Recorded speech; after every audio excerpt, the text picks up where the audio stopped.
Welcome to the Around the House Pro Insider. This is the podcast for trades, pros, carpenters, contractors, interior designers, and innovators building homes, renovating spaces, or creating the next big thing. Let's dive in with your host, Eric G. Welcome to the Around the House Pro Insider. This is for all you folks out there in the trades, all the people that we love working with, whether you're a designer, contractor, inventor. John Dudley and I are here to have some fun and really answer some questions for you and give you some guidance out there, because I know when I was running my design business, there was times that I was so close to the trees I couldn't see the forest, and we're here to help you out. Good to see you, Dudley. It's happening, brother. Good to be back.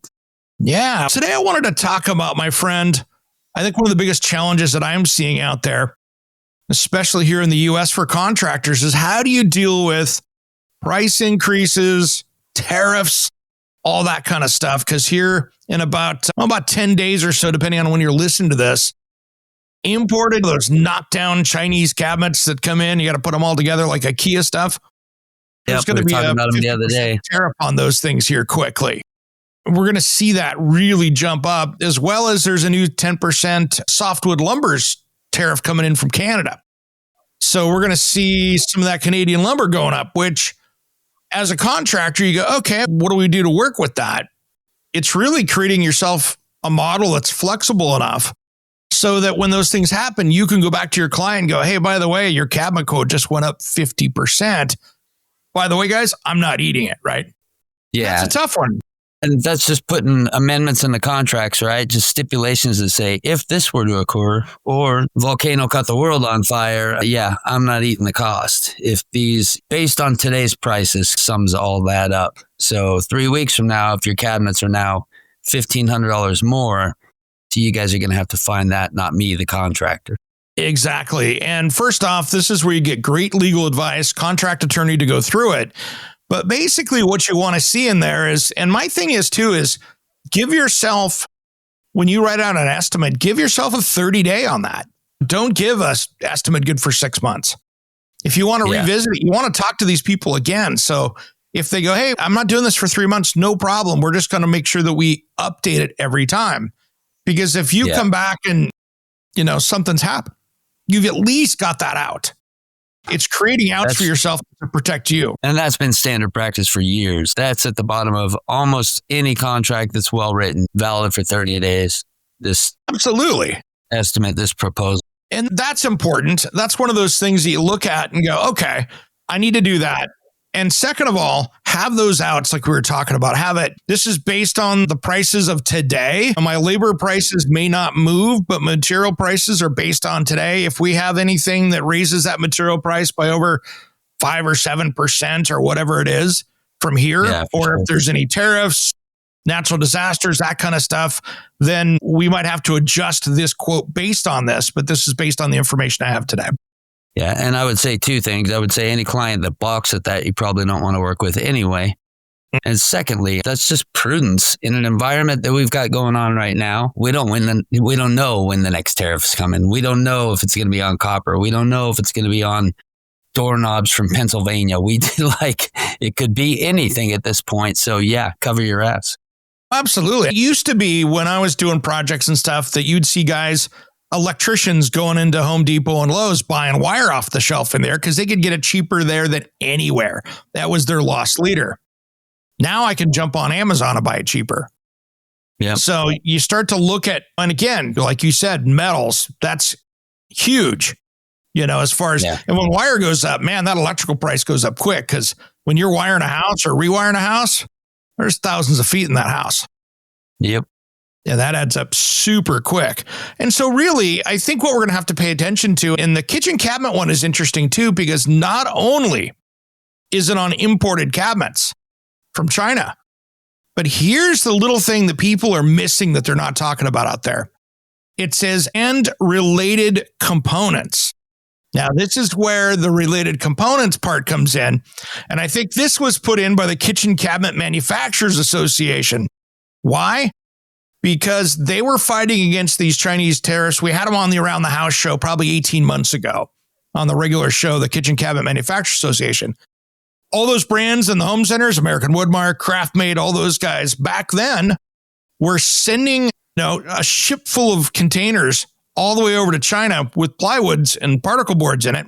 They were having them cut, edge banded, and shipped back because it was cheaper than running saws in their business. So they were doing that. Well, now with components, all of these companies that have been ordering parts from overseas and having them machined over in China or wherever in Southeast Asia and coming back, now they're going to pay a full-on tariff. They'll end up paying 50% on that. So all of a sudden, maybe it's not cheaper to send that over there anymore. Yeah, they're getting dinged as well. So yeah. And that's the idea of these things, right? Is to change that format, to change the run-of-the-mill shipping labor out, right? Yeah. I mean, if you not think about picking it, political sides here, but I get the idea. I get the concept. It's definitely not making anything easier on anybody, but it is furthering an agenda of one party or another. Yeah, I don't want to get into the politics of it either, but when it comes down to it, back before we had income tax, which they added to us in the 1920s in the U.S., tariffs funded the entire government. Think about that. Yeah. Would I rather pay a little bit more and have my income tax go down? Yeah, let's talk about that. I wouldn't mind seeing that a little bit. I wouldn't mind putting a little more money back in my pocket. That's me. But will that bring jobs back to Craftmade, American Woodmark, and those guys? You darn, because they don't want to come back and say, oh, they've been really quiet about that too. They still have their Made in America stamp. Yeah. Because a majority of the parts are. But there's a lot of pieces they're shipping overseas. And I'd imagine they're doing a lot of math in a lot of different departments over there. From the accounting department, marketing and PR on down. All right, fellas, what does it cost to fire up that saw, and how are we going to handle this story on the platform publicly? Yeah, you know it, brother. And here's the thing. These CNC machines these days, they really don't cost that much to operate. Yeah, you have to buy the saw, and these guys had the saws anyway. But really, you can stick those over in the corner, and you can load in a full-on unit of plywood grade material. And it'll grab it out the sheet off of it, load into the saw, and kick it out with parts. And there's stickers already on the sides and tell you what part it is. This isn't a ton, but I tell you what, it does add up as far as the dollars coming in and out, which will be interesting as well, because that means there's less transportation, less ships. You could almost make an argument that's a lot greener than putting it on a fuel oil powered ship to go across the seas and back. Absolutely. Again, how much could they be saved? That's a hard one for me to fathom. Like, if you've got the equipment, you've got the manpower. Obviously, the manpower is kind of the bigger expense. So is shipping an entire container ship full of goods over there. Who knows what percentage is damaged and flipped. There's so many factors to consider. I myself would rather keep it in my shop for no other reason than I know it'll get done and it'll get done right. And even if it costs me a few extra bucks, I put that on my price tag and people know they're buying a quality product. See, I look at it and go, okay, wait a minute. So I don't see where the savings really is, because you still have to unload something and put it on the shelf either way, because you're stocking parts. So you still have to load that up. You're still handling almost all of it except going into the saw and coming out of the saw. That's the part that I just go, I don't see where the savings is on that. But we should get Craftmade on here and talk to him about it. Yeah, I got a feeling they don't want to talk about that. But I'm curious. But I'm curious, guys. No, but we could have the riddle me this. We could get the Kitchen Cabinet Manufacturers Association on to talk about it. I'd like to see their take on it. I would love to hear it. That would be super interesting. And then I had on the show, Johnny, you and I were sitting here talking on this weekend show, on the Around the House show. We were talking about the cost versus value report. I'm going to bring on here. I'm working out a deal. Here's a little inside for you guys out there that are Around the House listeners. And Johnny, I haven't even told you this because you and I have been passing like ships in the night. But I have John, my buddy John, who runs the massive Facebook group called Ask the Appraiser. And he was looking at the cost versus value report going, wait a minute, these values don't seem right. Huh. Okay. So I'm like, let's hear this. I want to debate this out. Yeah, I like that. So I'm like, all right. And so him and I were chatting yesterday about, hey, let's come on the show and the three of us could sit down and have a chat with the expert appraiser to see what his take is. And I'm like, all right, that's interesting. I want to see this. Yeah, so do I. As a guy that's bought tens of properties, look, you know me, man. I love it when it gets gritty, and I love it when there's a good debate, and I love it when we can get down to the truth, right? With just a good conversation, no bicker backer yada, but let's just talk it out. Get down to brass tacks. What's real and what's not, and how does that make sense or not make sense? And why does it continue that way, or what do we do to change it? Solutions, man. I love getting to the solutions with a good gritty conversation. I'm so down for that. Yeah, absolutely. And brother, one other thing I wanted to talk about in this show too is just change orders. That's one of the things, especially with prices and things going around right here. Make sure your guys in the field understand what's going on, because sometimes you'll have project managers that aren't watching the news, that have no idea that a tariff's coming up around the corner, and they're writing change order in the field. And what I used to like doing is I had change order pads in everybody's vehicles. Pre-written contracts, tear off, single page. Hey, we're doing this. Here's the cost. If you don't, they never get done. And then at the end of the job, you've got 13 that you know they were there, but you don't know exactly what they were. And you lose money. Been there. And your client, Mrs. Smith, doesn't remember either. And she's there. Yeah. The worst part. Now are you eating a change order? Or did the change order happen and then she changed her mind again and then wants to debate that out? Why did I pay for that when I'm paying you to put it back? That always gets sticky. And there's a tablet in the car. Do it right then. Oh, you want that to be green? Okay, that is because in the contract here it says blue. So let's just sign this quick. It's going to be an extra $100. Zero charge change order. It's paperwork. Yeah. And then what I always tell people to do when you do it, especially with that these days, take a picture with your phone after you got it signed. Yep. Phone saves to the cloud. You've got it good to go. Yep. It's an easy way to do it. And just tear off change orders, smartest thing. And again, this is where you spend a few $100, maybe $1,000, depending on how big your business, or if you're in a trade organization where you can use their contracts. The problem though is you want it state by state, because what I have for a contract in Oregon might be completely different than somebody in Washington or New York has.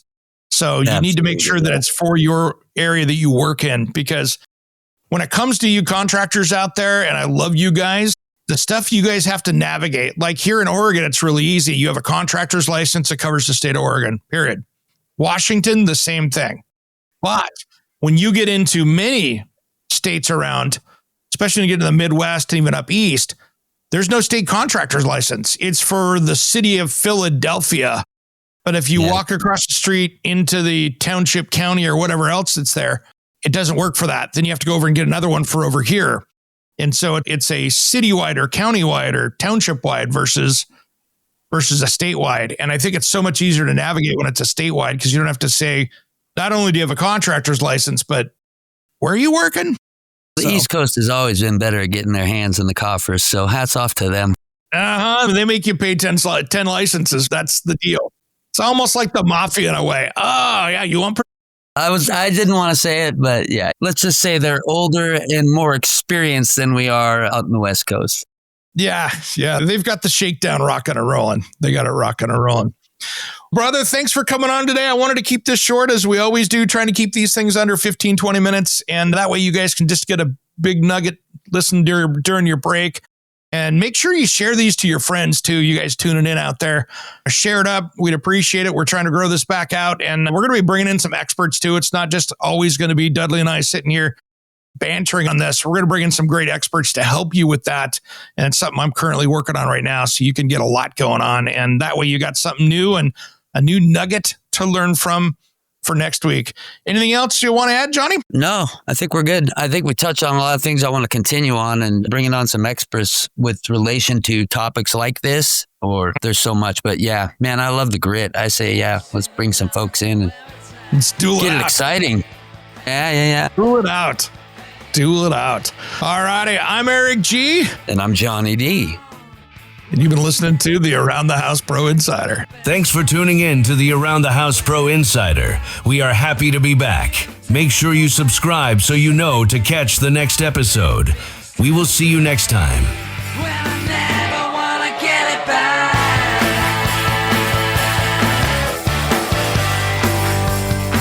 I see the balance and where it's at.